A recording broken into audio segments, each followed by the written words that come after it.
मावळमधील इंद्रायणी नदीवरील कुंडमळा पूल कोसळला। 4 जणांचा मृत्यू, 41 जणांना वाचवण्यात यश। 4 जण बेपत्ता असल्याची माहिती। स्थानिक पोलिसांसह एनडीआरएफ कडून घटनास्थळी बचाव कार्य सुरू।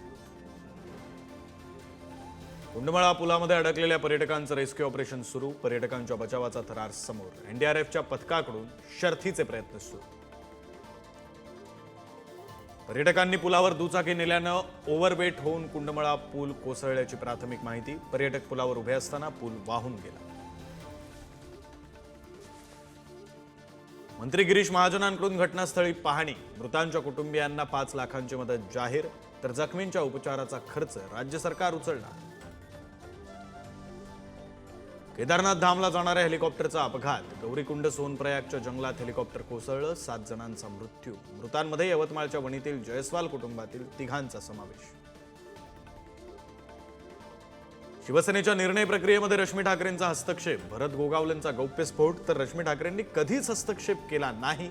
अजितदादांच्या राष्ट्रवादीचे नेते आनंद परांजपेंचं उत्तर। बांधकाम सभापती असताना गोगावलेंनी भ्रष्टाचार केला। आनंद परांजपेंचा गंभीर आरोप, तर आरोप सिद्ध करा। आमदारकीसह मंत्रिपदाचा राजीनामा देतो, गोगावलेंचं आव्हान।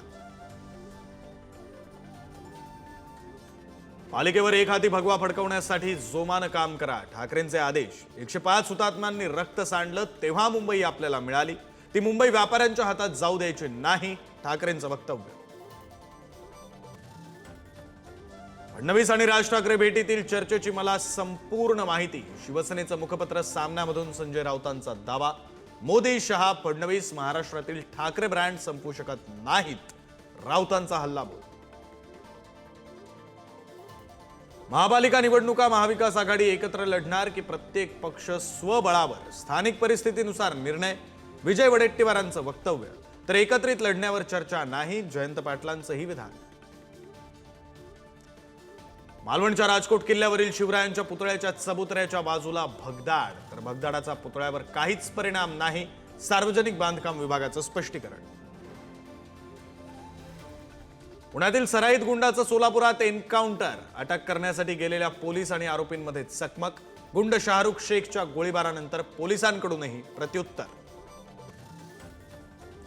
पंढरपुरात आजपासून विठ्ठलाच्या टोकन दर्शन चाचणीला सुरुवात। पहिल्याच दिवशी 1200 भाविकांना टोकन।